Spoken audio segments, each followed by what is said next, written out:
This is for those who believe in the potential of science, making brave choices, choosing to push the boundaries. This is why we believe in what science can do. Thank you so much. How is everybody today? Great? Come on, I want noise like this room is full. How is everybody today? That's more like it. Come on, we're here to have fun with science, right? And we all love science. Science is amazing, amazingly cool. I had a love of science when I was very young, when I was in the 3rd and 4th grade, just looking up to the clouds, to the sky. My head was always in the clouds. Who thinks that their head is always in the clouds, or maybe you've been told that before? Let me see a show of hands. Very good. Well, you know what? I'm going to tell you, today, even today, I still have my head in the clouds. So keep it there, because it's all about whatever you imagine that you can do in life. And I don't think that that should ever change. So I'm here today, of course, to talk about my career in atmospheric science, which started at a very young age. Okay? Now, I was always the shy kid in school, but I had the love of weather. And I'm glad that I pursued that. So here I am working today as a broadcast meteorologist, someone who forecasts the weather and reports it, communicates the information on television. I work for NBC4 in the Washington, D.C. area. Do you guys watch NBC4?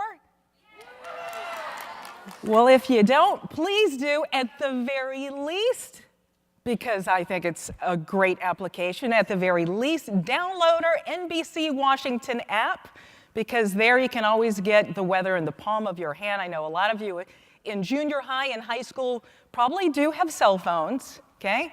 So more importantly, though, we always want to make sure that you stay safe, and in the palm of your hand, you can always get any warnings, severe thunderstorm warnings, or even tornado warnings. Well, I'm going to start my presentation today talking about snow. Does anyone remember this past winter and the snow that we had around the area? Yeah? Was it crazy bad or crazy good? Crazy good. I'm hearing mixed opinions. Who says it was crazy good? Okay. There's probably a couple of teachers in this group. Who thinks it was crazy bad? That was probably a parent or two with a crazy schedule and getting stuck on the road. Well, Snowzilla, it happened January 22nd, January 23rd. We had 2 to 3 feet of snow. Snow was piling up on area cars. We had to dig them out. We had snow that covered our driveways, that covered our streets and our neighborhood roads, and it was really hard to get through. Take a look here, because this is a photo, a little hard to see because it's in the dark, and it's in the dark because it was taken when I got to my house after working an 18-hour day. So my point here is that weather really can be a demanding business, right? It never stops. And when you communicate weather on television, you always have to be there. In the forecast center where I work, we have a number of people, okay? We have a number of people that work weekends and weekdays, both morning and afternoons. But when there is any big weather event that's coming into the area, it's all hands on deck. Everyone has to be a part of helping out, communicating, covering shifts, because, quite frankly, a lot of times we're reporting the weather more than just during the news hours. We're reporting it nonstop, okay? So this photo that you're looking at is when I got off work after working an 18-hour day. There was no snowplow that came into my neighborhood. So I had to walk through snowdrifts that were here, about up to my waist, okay? Very, very difficult. And I had my luggage with me, and by the time I got to my house, I was just zonked because I was really, really tired. Well, we have a lot of snow in this area, as you know, that can be demanding when reporting, and we have severe weather. So How many of you here don't like severe weather? How many of you here don't like it when there's thunderstorms, tornado warnings that come up in the area? Let me see a show of hands. Okay. So probably what you don't like about it is the fact that there's a lot of unknowns. Sometimes we get scared or frightened at things that we don't know a lot about when there's uncertainty. So I would advise you, if you were one of those folks that raised your hand where you said, I don't like severe weather, I would encourage you to research more about severe weather. And of course, always stay informed and tuned. Know what county you live in when there's severe weather that comes into the area. This chart right here, if you're, of course, from this area, if you grew up in this area, maybe you've been around for enough years, you know that this area can get some pretty nasty thunderstorms and, yes, even tornado warnings. The graph that you're looking at here shows for the months of June, July, August, and September, that big spike shows when we could get severe weather coming through our area. All right, so wanted to touch a little bit on weather. My favorite type of weather, first of all, is when we get big temperature drops through the area. And as you heard, that's what got myself interested in weather. I thought it was fascinating when you start out really warm at the beginning of the day, and by the end of the day, maybe 4 or 5 hours, you walk outside and the temperature has dropped 30 or 40 degrees. It can happen, and I think that's amazing. Well, I'm going to tell you a little bit about myself. I'll take you through the years of when I was curious, the obstacles that I had to overcome, my achievements, some of the bigger ones, and how I continue to stay involved in the community and what opportunities lie ahead. Well, this is a photo of me from 5th grade, and I wanted to show you that so that a lot of you could see yourselves in that photo. I was a kid just like you sitting there. I had an interest in weather, and I'm like, wow, how do I go from where I am today to working on television? Okay? Well, it all starts first with having a dream and having some determination, having some drive, staying interested, asking people about what it is that is involved in that particular career. Never be afraid to pick up the phone and ask someone, hey, can I come in for a visit? You would be surprised at the number of people that call me at the Weather Center at NBC4 and say, I'm a student, I'm in junior high, or I'm in high school. Do you guys let folks come in to shadow you or to see what's going on? Now, we can't take every single call or person, but we do take the ones that we can. So again, never be afraid to reach out. Well, the other thing that I was interested in, besides forecasting, weather forecasting, was I always just had a love of the atmosphere, of space, of the sky, of the unknown and what lie above us. So my other interest was that in space or aeronautical engineering or even astronomy. Ultimately, I went with meteorology, or what a lot of colleges and universities call atmospheric science. Anyone here think that they might want to major in atmospheric science? One hand, that's all, come on, really? Okay, well maybe I'll convince you otherwise by the end of this, because there's other things that you can do with weather besides just working on television. Some of the challenges that I had, you guys are lucky today, you are so lucky you have access to the internet. You can just jump on, just Google something real quick, information comes up and you're like, voila, you just learned about something. Well, I grew up in a small town, Spring Lake, North Carolina.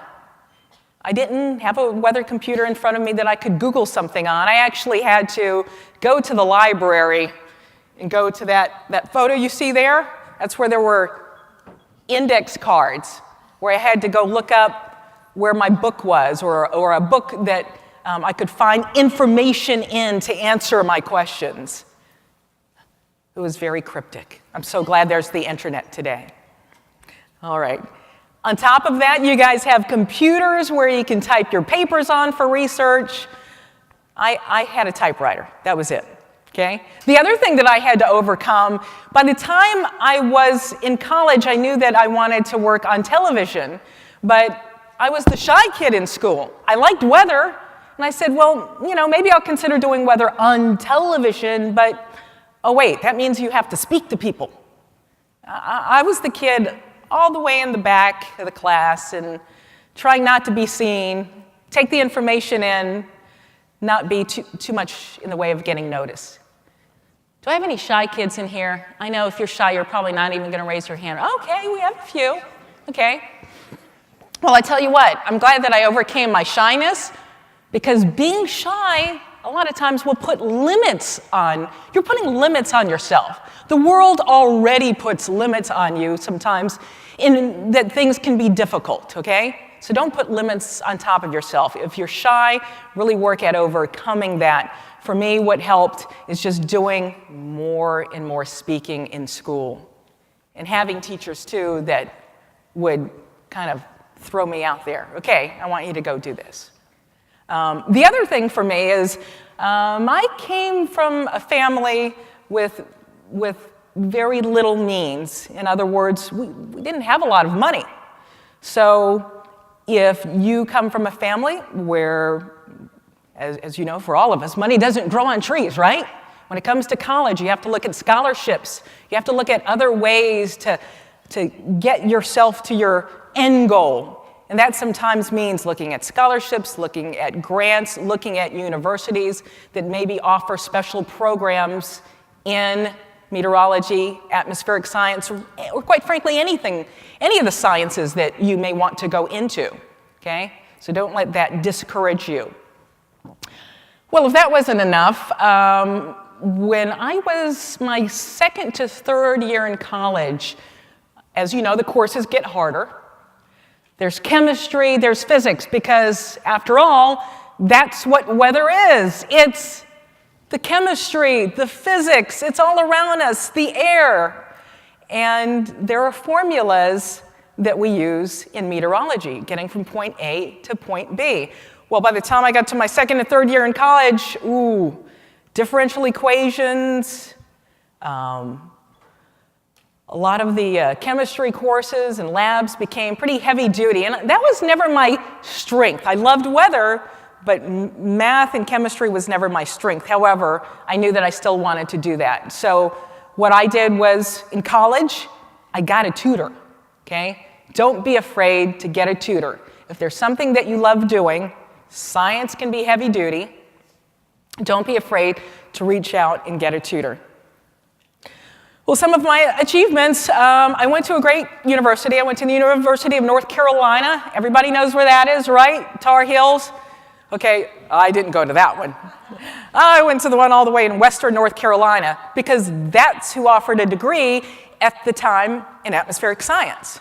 When I went to school, I grew up in North Carolina. There was NC State and University of North Carolina at Asheville. And I went, oh, great. I think I'm going to go to the mountains. It's awfully pretty there, and Asheville is awfully pretty. So I graduated with a 4-year degree in atmospheric science. I worked doing an internship, paid internship also at some place called NCDC, which is the National Climatic Data Center in Asheville. It houses much of the weather information for the world in terms of historical data. So that was a great place to intern. I also interned at a TV station in Johnson City, Tennessee. And I got there, again, remember I was the shy kid, so at the time when I first started going to school, UNC Asheville, I really didn't want to do anything on television, but a friend of mine was doing his internship there, which was quite a drive. It was an hour or so west of Asheville. And I said, oh, I'll ride along with you. I'll see what this is all about. I don't have anything to do. But I fell in love with it. So stay with an open mind, because you never know what that could lead to. I happen to think one of my big accomplishments is the fact that I started working in a business that was still, at the time, dominated by men. And we're seeing a lot of that change, not only in atmospheric science, but also, of course, in other science fields and careers.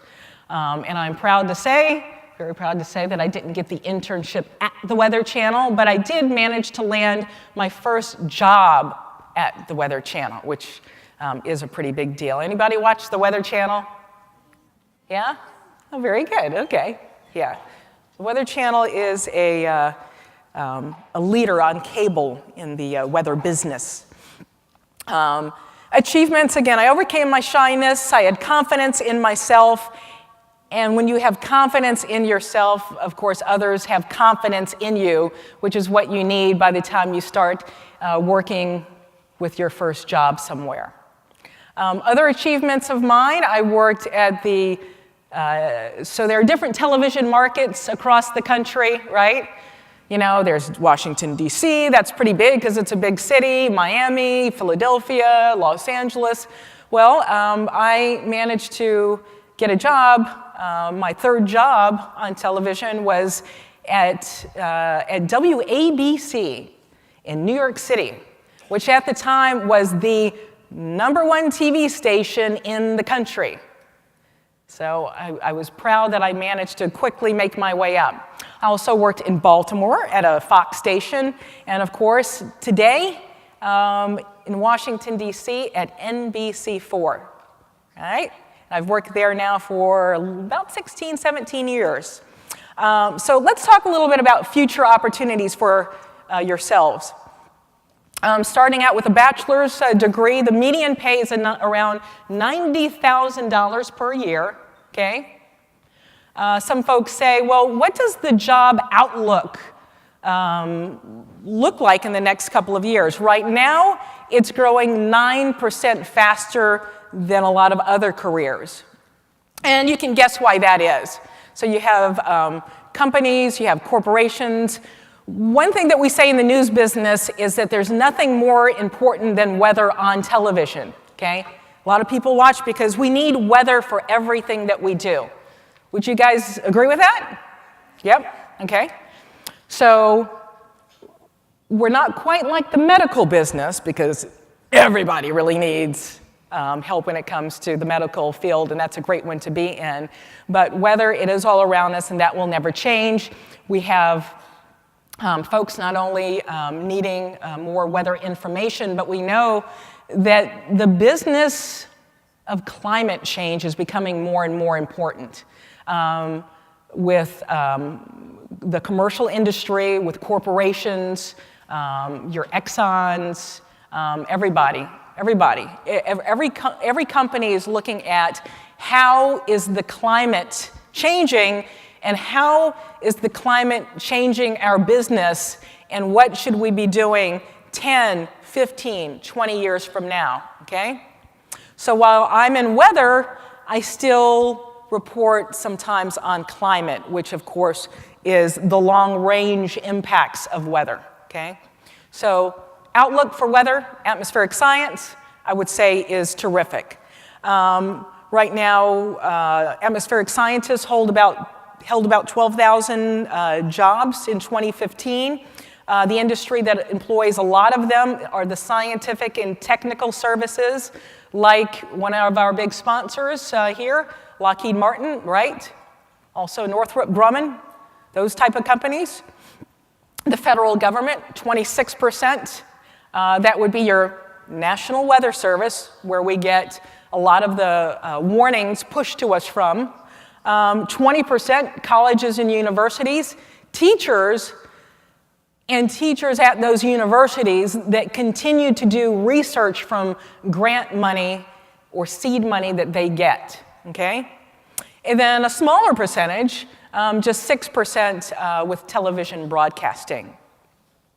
Other careers that are similar to what I do is environmental engineering.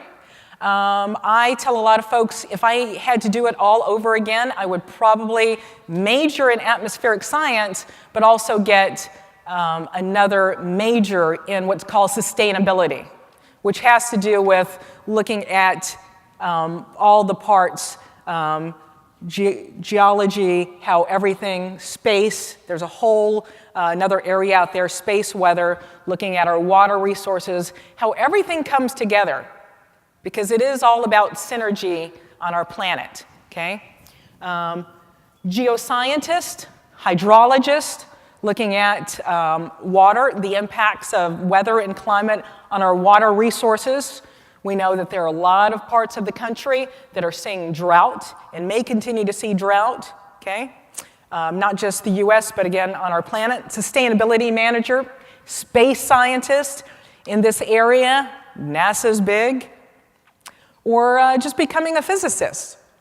Some of the education that you can go forth. So education and career is one of the great resources for that. I tell folks is to go to the AMS. We call it the AMS in our business. It's the American Meteorological Society. And for most people that you watch on TV, if you look really hard next time, or remember, there'll be a little banner that pops up, and it'll be AMS certified. So the same way when you go to a doctor, they have to have a certification. Well, we have to have, for most of us that work on television, have a certification saying that we have taken the necessary courses to allow us to report the weather in a credible way so that we are not misleading and that we are great forecasters, that we've been certified by the AMS. If you go to that website, the American Meteorological Society, they're out of Boston, you can also get a look at some scholarships that are available, conferences, and local AMS meetings that you can participate in. So say you're like, okay, well, I want to know what this business of weather is all about a little more. Let me go to a group that has a lot of meteorologists from all different areas coming together and meeting and talking. Maybe I have questions. I can hit a whole bunch of people up at once, where there's a local AMS branch in this area, and again, other conferences that you can go to.